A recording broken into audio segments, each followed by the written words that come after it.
오늘은요, 우리 디모데 후서를 마지막으로 보면서, 바울이 이 디모데 후서가 마지막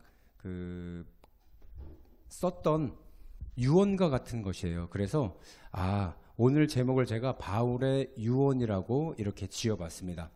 자, 제가 예전에 82세 된 할아버지 한 분, 그러니까 뭐 저희 아버님 비슷하신데, 그리고 부인은 80세 정도 되셨어요. 그러니까 지금으로 보면은 한 4년 전 정도 됐는 것 같습니다. 그러니까 지금, 근데 그분이 서울에서 신앙생활을 하다가 천안에 내려왔다가, 순복음교회가 어딨나 하다가 제가 이전에 다니던 그 교회에 오시게 됐어요. 그래서 어떻게 보니까는 같은 출신이고 여의도 순복음교회 이렇게 다니셨던 분이라 많이 반갑고, 그래서 제가 참 잘 해드렸습니다. 그리고 보니까 그 아들이 한 명 있는데 저보다 나이가 한두 살 정도 많은 것 같은데 조금 장애가 있다 보니까 이 아들 때문에 아버지가 이 마음을 못 놓고 늘 기도하시고 계시더라고요. 그러던 어느 날, 그러니까 항상 그렇게 제가 이제 개척을 할 때가 됐다라고 얘기를 했더니, 목사님, 저는요 목사님 따라갈 거예요 막 이러시더라고요. 그래서 아니, 여기 계셔도 된다고, 여기 정착 잘 하셔도 됩니다 이랬는데, 그분이 한 일주일에 한 번씩은 저한테 전화가 와서 이렇게 목사님 뭐 하세요 하고 우리 기도해 주세요 그러면 제가 한 번씩은 꼭 갔어요, 금요일날 이렇게. 근데 그날도 갔는데 얼굴이 이렇게 좀 안 좋으시더라고요. 그래서 오늘 무슨 일 있으셨어요 그랬더니, 오늘 내가 예전에 돈을 빌려준 사람이 있는데 너무 안 갚고 또 전화도 피하고 그러다가 그 사람하고 좀 다툼이 있었는데 마음이 좋지 않아서 산에 가서 올라갔다가 이렇게 내려오다가 넘어지셨대. 그래서 이렇게 좀 긁히고 막 이렇게 하셨더라고요. 그래서 아유 그러셨냐고. 그래서 예배를 잘 드렸어요. 예배를 그 가정에서 잘 드리고 사과를 이렇게 갖고 이렇게 나오시더라고요. 딱 났는데 저한테 사과를 이렇게 주고 저도 이제 하나를 드렸는데 갑자기 이분이 하더니 이렇게 쓰러지세요. 그래서 저는 목에 걸린 줄 알고 이렇게 등을 톡톡 터드렸는데, 쳐드리면 이렇게 하고 소리가 나고 일어나야 되잖아요. 근데 이렇게 하더니 앞으로 더 쏠리더니 쿵 이렇게 하시는 거예요. 깜짝 놀래갖고 봤더니 숨을 안 쉬어. 그래서 제가 이렇게 눕혀 하고 기도를 막 하다가 이 심정지가 됐으니까 제가 이거를 이게 뭐죠? 상지 압박 흉부 거상법? 흉부 압박? 네. 심폐소생술. 그거를 제가 막 이렇게 했어요. 그때 물론 이론적으로는 제가 배워서 응급처치는 알고 있었지만 직접 살아있는 사람한테 하는 게 굉장히 부담스럽더라고요. 그래서 여기에다 대고 막 눌렀는데 한 5분 정도 지나니까 이렇게 하시더라고요. 그래서 하나님 감사합니다 하고서는 이제 잘 뉘었는데 이렇게 보니까 또 숨을 안 쉬시는 거예요. 그래서 이번엔 안 되겠다. 그래서 119에 전화를 했죠. 그리고 119에서 뭐라 그러면 끊지 마시고 계속 이렇게 심폐소생술을 하세요 그러더라고요. 그래서 바닥에 눕혀서 이렇게 앉은 상태에서 계속 하는데 한 10분 정도 하니까요, 제가 누르는 건지 몸이 누르는 건지, 근데 이 사람은 살아야 되니까 온 힘을 다하는데 이렇게 누르다 보니까 뚝 소리도 나요. 뼈가 부러지는 소리도 나더라고요. 나중에 알았는데 몰랐어요. 막 누르는데 안 살아나는 거예요. 그래서 결국 구급차가 왔고 20분 만에 오더라고요. 20분 만에. 빨리는 오긴 했는데 6명에서 돌아가면서 그 자리에서 한 30분을 했는데 안 되더라고요. 그래서 타고 단대병원에 갔는데 결국은 식물인간으로 될 수밖에 없다. 결국은 해서 살아나기는 했는데 여기가 다 이렇게, 저는 못 봤지만 다 부러졌대요, 여기가. 그리고 살아도 의식만 있을 뿐인데 어떻게 할 거냐. 그래서 그 부인이 연로하시고 해서 우리는 제가 모실 수 없어서 그냥 그날부로 돌아가셨습니다. 그래서 장례를 치르고 저한테는 근데 그분이 저한테 항상 했던 얘기가 뭐였냐면, 목사님, 저는요, 목사님 개척하시면은 목사님 우리 아들 데리고 가서 거기서 예배 드릴 거예요. 돌봐달라는 얘기였어요. 그랬는데 그게 유언이 될 줄 제가 몰랐죠. 그래서 결국 저도 놀랬지만 그래도 감사한 건 뭐였냐면요, 마지막 예배를 드렸잖아요. 대표 기도를 하시고 그리고 이렇게 나눔을 하다가 그래도 인생에 있어서 가장 좋은 경험은 하나님 앞에 가기 전에 예배 드리고 가는 게 아닌가, 저는 스스로 그렇게 좀 생각을 했어요. 물론 그 유가족들에게는 굉장히 마음이 아팠죠. 혹시 내가 이 심폐소생술을 잘못해서 돌아간 건 아닌가 그랬는데, 그거는 연로하셔서 갑자기 심정지가 오는 거는 그럴 수밖에 없다라는 또 소견을 갖고 얘기를 하셔서, 근데 굉장히 미안한 거예요. 미안한 거예요. 주의 종이 사람을 살려야 되는데 이렇게 하늘나라로 그냥 가시는 길을 잘 해줬지만, 하지만 이분의 유언 자체라고 생각한 그 아들, 지금도 생각이 나지만은 결국 그 어머니가 데리고 뭐 기도원 쪽으로 가셨다고 하더라고요. 그랬는데 이 얘기를 한 거는 사도 바울도 마찬가지로 죽음을 앞두고 마지막 남긴 이야기가 오늘 디모데후서 4장 1절에서 8절까지 나오는 내용이에요. 제가 이걸 보면서 사도 바울이 감옥에 있으면서 결혼도 하지도 않았고 그러다 보니까 당연히 자식도 없는데 내가 마지막 남길 마지막 이 얘기를 누군가에게는 해줘야 되는데 그거를 자기의 참 아들인 디도도 있었지만 디모데에게 이 유언을 하는 걸 보면서 정말 자기의 모든 사역이나 어떻게 지냈던 거나 그리고 어떻게 살았으면 좋겠다라는 것을 요약해서 이렇게 말하는 거를 볼 수가 있습니다. 그래서 오늘은요, 바울의 유언이라는 제목으로 여러분과 은혜를 좀 나눠보도록 할 건데요.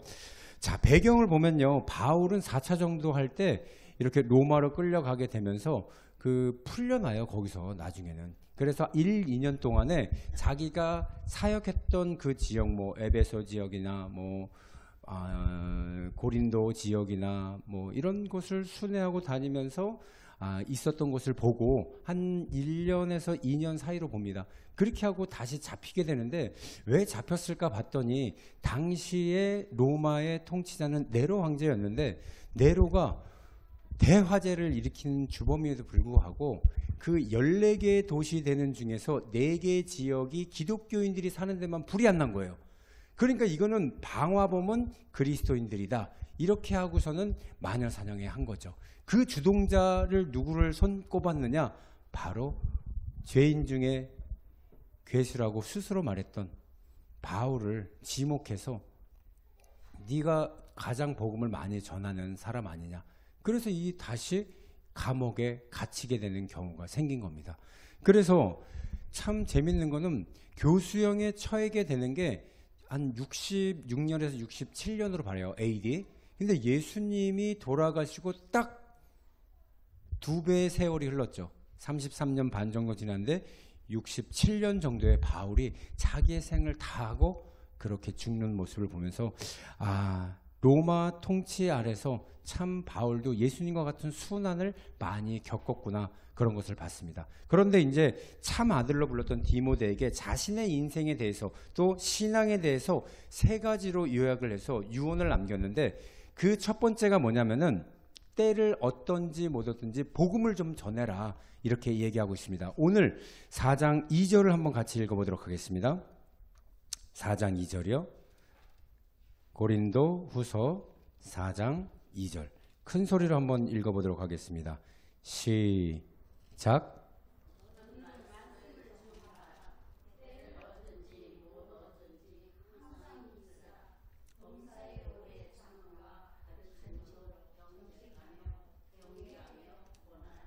네, 바울은 디모데에게 복음을 전하는 것을 다시 사명으로 알려주게 됩니다. 우리가 지난주 수요일 날 다니엘 기도에서 봤듯이 사망에서 사명으로, 그 여인도 죽음 가운데 화상을 입었다가 다시 주님을 만나고 나서 이제 내가 이렇게 복음 전하는 게 사명이 되었다라고 하는데, 때를 어떤지 못 어떤지라는 얘기는 내가 복음을 전하러 가야지 작정하고서는 이 앞에 뭐 토요일마다 나가서 복음을 전하는 이게 아니라 내 삶 가운데에서 그냥 복음을 전하라는 거예요. 그래서 사도행전 16장 보면은요, 바울이 유럽 선교 가게 됐을 때 그 첫 걸음이 빌립보에서 이 복음을 전하게 되는데, 거기서 점치는 여종을 고쳐줬다가 억울하게 매맞고서는 감옥에 갇히게 됩니다. 그곳에서 바울과 실라가 유명한 예화가 있죠. 사도행전 16장 25절에 보면요, 한밤중에 이 감옥에서 있었던 일이에요. 바울과 실라가 기도하고 하나님을 찬송하며 죄수들이 듣더라. 감옥에서 복음을 전하는 일을 생각해 본 적은 아무도 없을 거예요. 오히려 우리 일반 사람들 같은 경우가 이 선교 여행을 어디로 가게 됐을 때, 만약에 일본으로 갔다 그랬는데 거기서 봉변을 당하게 돼서 뭐 수화물에 찾지 못해서 짐을 다 잊어버리게 되거나, 또 집을 가야 되는데 찾지를 못하고 반겨주지 않아서 또 성도들을 만나러 가야 되는데 여러 가지 고난 가운데 하나님, 저 왜 이렇게 복음 전하러 갔는데 힘들게 만드세요? 우리는 이렇게 말할 수 있다라는 거죠. 그런데 바울은요, 좀 생각이 다른 거예요. 이 사람은 내가 복음을 전하러 가는 것을 때와 시간을 가리지 않고 아무 데서나 복음을 전할 수 있는 마음의 준비가 돼 있었다라는 거예요. 그러니까는 그 점치는 여종을 고쳐주고 나서 너 이 점치는 귀신을 쫓아냈으니까 나 얘 때문에 먹고 살았는데 네가 이렇게 못 먹고 살게 했으니 너 감옥에나 가라 하고 보냈을 때 그 감옥에서 얼마나 억울했을 거냐라는 거예요. 그런데 바울과 실라는 거기 자리에서 하나님 앞에 찬성을 막 하고 기도를 막 하니까 옥문이 막 열려버리는 거예요. 그리고 나서 하나님이 왜 거기를 보내셨나 봤더니, 네가 가서 넌 분명히 거기서 찬양할 거라는 걸 내가 알고 기도할 거라는 걸 너는 안다. 하나님 이미 알고 계시니까. 그래서 옥문이 열리고 거기서 누구를 전도했느냐? 간수가 죽으려고 했는데 자결하려고 그랬잖아요. 그 간수는 자기가 죄인을 지키고 있는데 그거를 다 풀려나가고 도망가게 되면 그 책임으로 그 죽임을 당하게 돼요. 내가 로마 당국에서 죽임을 당하게 될 것 같아. 내가 여기서 자살하고 죽지라고 하고 자결을 할 때 바울이 얘기하지 않습니까? 아니다, 우리 안 도망갔다. 여기 다 있지 않느냐. 그러면서 내 몸을 상하게 하지 말라. 우리가 다 여기 있노라. 사도행전 16장 28절에 그렇게 그 한마디가 그 간수의 인생을 바꾸게 된 것입니다. 그래서 유명한 말이 있죠. 31절 보면은 주 예수를 믿으라. 그리하면 너와 내 집이 구원을 받으리라. 정말 구원을 받기 합당한 자를 간수로 택했는데 그 간수를 복음 전하러 가는 사람은 아무도 없는 거예요. 그러니까 누가 갔어요? 바울과 실라가 그렇게 죄인의 몸으로 들어가게 된 거죠. 이게 하나님의 엄청난 계획이에요. 그런데 이거를 하기 위해서 내가 무슨 마음을 갖고 있어야 돼요? 때를 어떤지 못 얻든지 복음을 전해야 되겠다. 우리가 이렇게 복음을 전할 수 있을 때가 언제입니까? 바로 날마다 만나는 직장이나 사업장이나 아니면은 지나다니면서 우리 옆집 사람들 볼 때마다 우리는 무슨 준비를 하고 있어야 됩니까? 복음을 어떻게 하면 이 사람한테 전할 수 있을까? 근데 너무 강제적으로 복음 전하지 마세요. 부자연스러움 속에 부자연스럽게 떠나가요. 자연스럽게 하죠. 그래서 그냥 일상생활을 얘기를 하면 돼요. 어제도 그 BBQ 사장님이 이렇게 여자분인데 몰랐어. 이렇게 오는데 제가 이렇게 보면서 아이고 이제 산딸 되셨네요. 언제 아기가 나오나요? 이런 걸 제가 물어봐요. 처음 봤는데도. 그러니까 이렇게 보면서 우리가 교회 3번이나 갔는데 문장교인이라고요. 그러시더라고요. 그러니까 개업을 했으니까 개업덕을 주려고 오신 거예요. 그런데 제가 어제 12시 반에 있다가 나갔는데 12시 40분쯤에 오셨대. 그래갖고 아유 그랬군요. 어제도 갔는데 못 봤어요. 나중에 가서 보니까 저녁 9시 뭐 10시까지 불이 켜져 있더라고요. 또 이런 소리를 하는 거예요.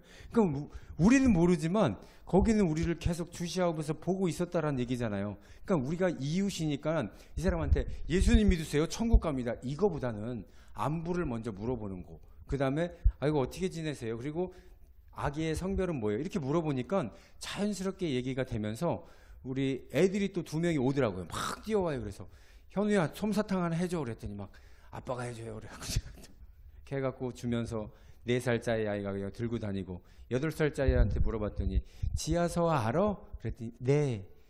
같이 와서 우리 예배 드리고 밥도 먹고 또 여기서 놀자 그랬더니 그 엄마가 우리 애들을 한 번도 그냥 내버려 둔 적 없었는데 괜찮아요. 여기 같은 건물이고 4층이니까 그냥 와서 왔다 갔다 할 수 있고 좋잖아요. 그리고 또 우리 김수기 성도님이 잘 알아요. 보내 우리가 다 알아서 해줄게 막 이러니까 너무 이게 복음 전하는 게 아닌가라는 생각을 해봅니다. 그래서 우리가 바울이 어떤 상황에도 복음을 멈추지 않았다라는 것은 그 마음속에 항상 그것이 준비되어 있었던 사람이었다라는 거죠. 그래서 우리 역시 사는 환경 가운데 자연스럽게 그들 안부를 물어가고 자연스럽게 밥이나 먹읍시다 하고서 자연스럽게 이야기하면서 안부를 물어가면서 이렇게 마음을 열을 때 그때 나는 기도해 보니까 하나님이 계신 것 같은데 또 어려운 일 있으면 우리 같이 기도해 보자. 이게 바로 강성란 성도님 전도법이에요. 야 가보니까 계신 것 같더라. 내가 기도해 보니까는 좀 좋은 것 같더라. 그러니까는 어제도 오시는 분이 여기 처음에 계셨던 머리 하얗신 분 거기 있을 때 전도사님이 저랑 친구인데 절친이에요. 거기 이제 교회 4층 다니신다고 우리 미용실 원장님 얘기하시더라고요. 벌써 웬만한 사람들은 다 알아요. 그냥 하면서 얘기를 하셔갖고 그게 뭐냐면 자기 삶 가운데 복음을 잘 전하고 있는 거예요. 그게 뭐예요? 인위적인 게 아니라 MSG가 아니잖아요. 그냥 자연스럽게 내가 만난 하나님, 내가 지금 만나고 있는 하나님, 때를 얻든지 못 얻든지 머리를 깎으면서 또 파마하면서 이렇게 말씀을 하는 걸 보면서 이야 정말 귀한 사역을 너무나도 잘하고 계시구나 이런 생각을 했습니다. 저와 여러분들 가운데도요 정말 어디를 가서든지 자연스럽게 복음을 전할 수 있기를 주님의 이름으로 축원드립니다. 두 번째 유언은 뭐였냐면 디모데야 인내해라. 참 어려운 거 굉장히 많이 와. 그러니까 참아라 이렇게 나오고 있습니다. 그래서 복음을 멈추지 않기 위해서는 고난을 받으면서도 전도자 일을 하면서 내 직무를 다하라 이렇게 나오고 있습니다. 디모데후서 4장 5절 한번 읽어보도록 하겠습니다. 디모데후서 4장 5절 말씀 큰 소리로 같이 한번 읽어보겠습니다. 시작.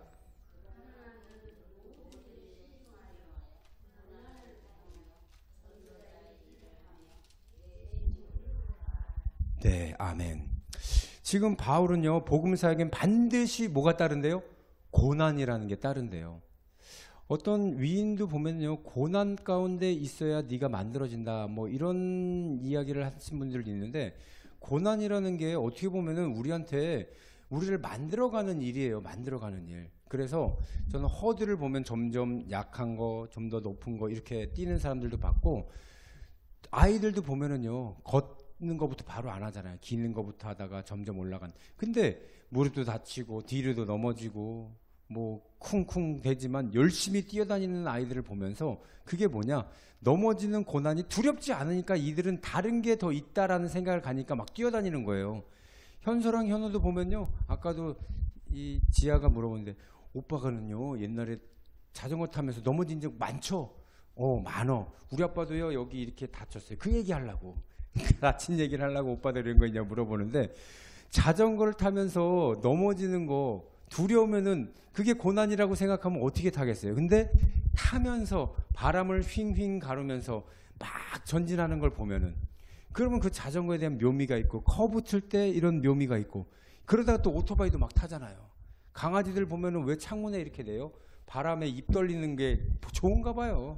그러니까 위험을 그게 고난이라고 생각을 안 하잖아요. 마찬가지로 우리 삶 가운데도요 포기하지 않는 그 일 그게 있어야 된다면 뭐냐 복음을 말했는데 우리를 힘들게 만들어도 여러분 그거 고난이라고 생각하지 마십시오. 하늘나라에 엄청난 여러분들을 위한 칭찬에 대한 상급이 있습니다. 고린도후서 11장 24절에서 27절을 보면은요 바울이 자신의 고난에 대해서 디모데에게 아주 신랄하게 얘기해요. 그래서 유대인들에게 40대에서 하나 감한 매를 5번 39대씩 5번을 매질을 당했다라는 거죠. 3번은 퇴장으로 맞고 1번은 돌로 맞고 그 다음에 3번은 파선하고 배에서 파선해갖고 수영해갖고서 막 간 적도 있지 않습니까? 그리고 여러 번 위험, 강도의 위험, 동족의 위험, 이방인의 위험을 당하였노라. 이런 거를 얘기하면서 자신의 경험을 이야기합니다. 하지만 결코 낙심하지 않았다. 왜? 우리가 사방으로 우겨쌈을 당하여도 쌓이지 아니하며 답답한 일을 당하여도 낙심하지 아니하며. 고린도후서 4장 8절에 그렇게 나옵니다. 바울의 인내는요, 그냥 끈기가 아니었다라는 거죠. 하나님이 나를 붙들어 주실 거라는 확신함이 있기 때문에 그렇게 맞더라도 넘어지지 않는 거예요. 태권도 하는 친구가 있는데 제가 물어봤어요. 맨날 가서 정강이 뼈가 부러져서 왔어요. 금이 가갖고 겨루기 하다 부닥쳐갖고. 그런데도 불구하고 자기가 이거 하면은 또 대회 나갈 거라고 막 얘기를 하는데, 야, 너 태권도가 그렇게 좋아? 나이가 많은 것도 아니에요. 애들이에요, 애들. 그런데도 불구하고 그런 걸 보면은 뭐냐면은 반드시 나는 이길 수 있다. 승리해본 경험이 있으니까는 결코 자기가 아프고 힘든 거에 대해서 기부스하고 막 절룩절룩 다니라더라도 그에게는 그것이 자랑이 되더라고요. 바울 역시 그랬지 않을까 생각이 들어요. 내가 루스드라에 갔는데 엄청나게 돌을 던져가고 돌팔매를 맞았어. 그리고 나가 보니까는 그 성 밖에 버려져 있는데도 불구하고 하나님이 나를 도와주셔서 내가 다시 일어날 수가 있었던 것 같아. 그의 강렬한 그 인상이 어디서 나왔냐? 다메섹 도상에서 하나님의 음성을, 네가 괴롭히는 예수다. 그 얘기를 들었을 때 이야, 얼마나 마음이 찢어지듯 아팠겠어요. 진짜 하나님이 계셨네. 그 하나님을 내가 몰라보고 이 많은 사람을 잡아서 죽인 것, 증인 삼는 일, 내가 이렇게 힘들게 많이 만들었는데 하나님을 내가 믿는다고 하면서 제대로 믿지를 못했네. 그 마음이 여기에 깊이 새겨져 있으니까. 그것이 여러분들 마음에 흔적이 있는 사람들은요, 이렇게 복음 전하다가 돌을 맞으더라도 결코 넘어지지 않는다라는 것입니다. 그래서 여러분, 신앙의 길, 마귀는요, 근데 정말 교활한 게 뭐냐면요, 제가 경험삼 6학년 때인가 중학교 1학년 때 동생 한 명을 데리고 교회를 나갔어요. 그래서 한 명 전도했다 너무 뿌듯하고 왔는데 그날 저녁에 주먹질하면서 걔랑 싸운 적이 있어요. 그러니까 뭐예요? 복음을 전하기를 했지만 마귀는 굉장히 간교해 갖고 나의 아픈 거를 찔리게 만드는 거예요. 지금도 생각나는데 그 친구가 교회 갔다 와갖고 교회가 뭐 이래. 은혜를 받은 게 아니라 오히려 나를 근데 저도 이제 한계가 온 거지. 그래서 지금도 아직도 생각나는 걸 보면 화해를 못한 게 아직까지 힘든가 봐요.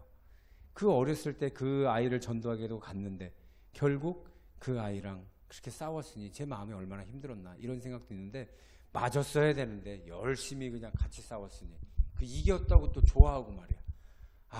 참 우리 철부지없지만은 여러분, 몰라도 그렇게 복음을 전하다 보면은 하나님께서 시험 이길 수 있는 것도 줄 수도 있고요. 또 넘어질 수도 있어요. 하지만 아까도 분명히 말했지만은 우리에게 고난이 주어지는 거 믿음으로 조금씩 이겨내보세요. 조금 내가 손해를 보면 어떠냐, 조금 나에게 좀 없으면 어떠냐 이런 생각하고 복음 전하는데, 그러면 다른 사람은 뭐라고 생각하냐면 예수 믿는 사람은 참 바보야. 저거 손해인지 알면서 왜 저래? 뭐 이렇게 할 수는 있지만 왜 그랬을까라는 걸 한 번 더 생각하면요, 반드시 그 영혼이 주님 앞을 돌아올 수 있는 계기가 될 줄 믿습니다. 그래서 우리도 고난 중에 포기하지 않는 인내의 믿음을 가지시길 주님의 이름으로 축원드립니다. 세 번째, 디모데에게 유언을 남긴 건 뭐냐면요, 너 믿음을 놓지 말아라. 믿음 놓지 말아라. 오늘 4절 6절 말씀, 4장 6절을 8절까지의 말씀 같이 한번 읽어보겠습니다. 시작.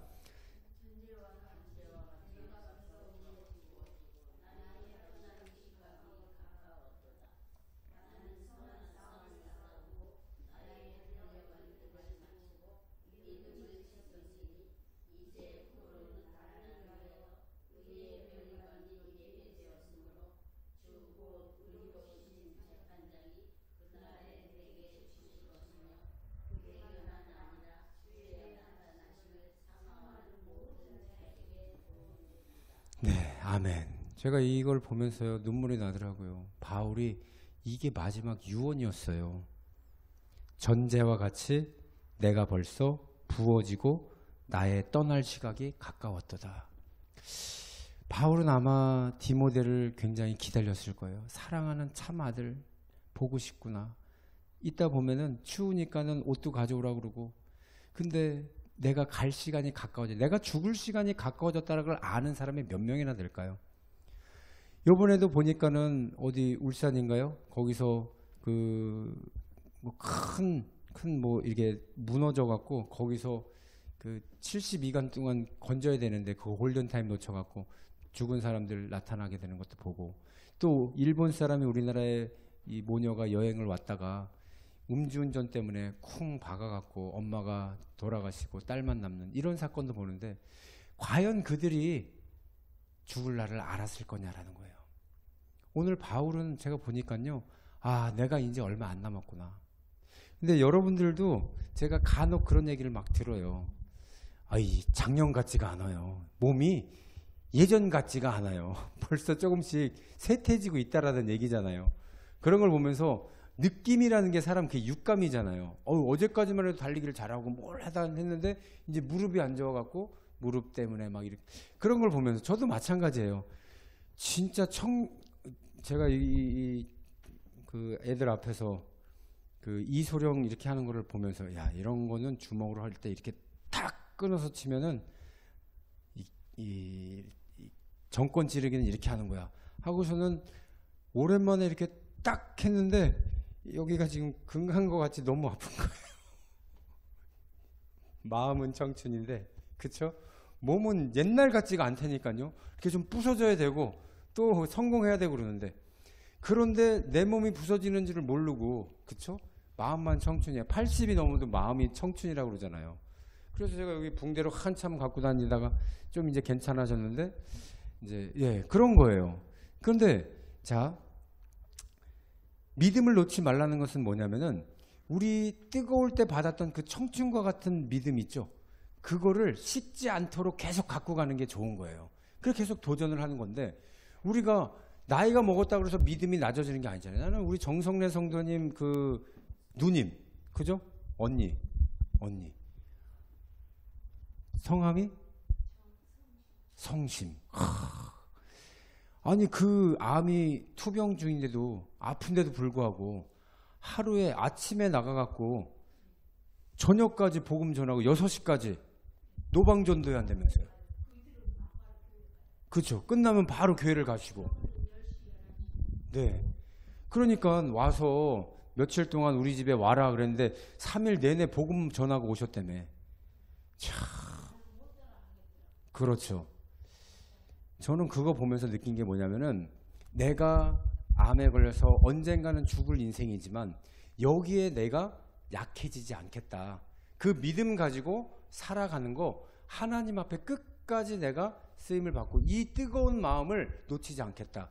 이게 왜 그러냐면요, 오늘 본문에 나와 있잖아요. 이 8절 보면, 이제 후로는 나를 위하여 의의 면류관이 예비되었으므로 주 곧 의로우신 재판장이 그날에 내게 주실 것이며, 하나님이 나에게 주실 그 면류관을 상상을 하니까는 심장이 안 뛸 수가 없는 거예요. 그런데 심장이 더 뛰는 건 뭔지 아세요? 내게만 아니라 주의 나타나심을 사모하는 모든 자에게도 면류관을 다 받을 거라고 생각을 하니까 한 명이라도 더 전도하고 싶은 그 마음을 제가 알겠더라고요. 그래서 이제 후로는 의의 면류관이 준비되어 있는 그 많은 사람들, 인생의 마지막 때 나는 믿음을 지켰어 라고 말할 수 있는 사람, 그가 진짜 성공한 사람이 아닌가. 오늘 바울은요, 이렇게 3가지 유언을 하면서 우리에게 말하고 있습니다. 때를 얻든지 못 얻든지 복음을 전해라. 근데 복음을 전에는 반드시 고난이 오니까 그걸 좀 이겨내라. 그리고 마지막엔 뭐라고 얘기를 합니까? 그 믿음 힘들다고 그래 놓치지 마. 네가 죽을 병 걸려 있을지라도 놓치지 마. 그것이 진짜 믿음이고, 이 땅에서 받는 먹고 잘 사는 거, 그것도 내가 너에게 준 거지만 그것보다는 하늘에 너에게 주어질 그 많은 상급들, 면류관, 그것을 생각해라.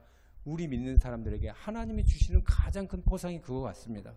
그래서 저 여러분들에게 뭐를 이제 한번 여쭤보고 싶은 게, 무엇을 유언하고 싶은 것이냐? 한번 여러분들이 집에 가셔갖고 내 사랑하는 자녀에게 유언을 남겨보세요. 아직 멀었지만 지금 연습을 한번 해보세요. 3가지만, 아니면 단 1가지라도 좋습니다. 자녀야, 누구야, 이름 적으면서 내가 살아보니까 이런 건 꼭 했으면 좋겠더라. 나도 여전히 실수하고 넘어졌지만 이렇게 살아가는 것이 마음에 편하더라. 그렇게 여러분들 진솔하게 좀 남겼을 때 하나님께서 정말 여러분들에게 지혜를 주실 줄 믿습니다. 2005년도에 두산가에서 싸움이 일어났죠. 서로 회장을 하겠다고 그래갖고 그 고소한 거 보면은요, 서로 맞고서를 해갖고 벌금이 80억, 한 명은 20억, 그리고 집행유예를 풀려났지만 야, 성과 없는 그런 재판을 진행했다. 그게 왜 그래요? 부모가 자녀에게 준 그 상속이 너무나도 컸다라는 거죠. 두산이 벌써 100년 이상이 되면서 1대, 2대, 이제 3대, 4대까지 내려왔어요.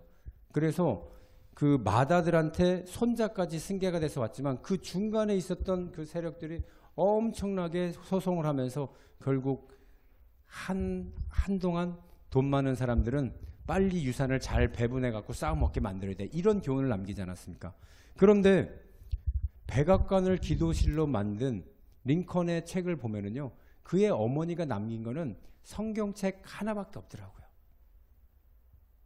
그 성경책 이거를 주면서 재산을 남겼으니까 뭐를 남겼습니까? 구두공으로 그렇게 살았던 그 아버지의 밑에서. 그러니까 결국 자기도 구두 고치는 일을 잘 했었지만 성경을 통해서 본인의 마음도 바뀌고 하나님이 도와주시는 대통령이 되고 큰 업적을 많이 남기지 않았습니까?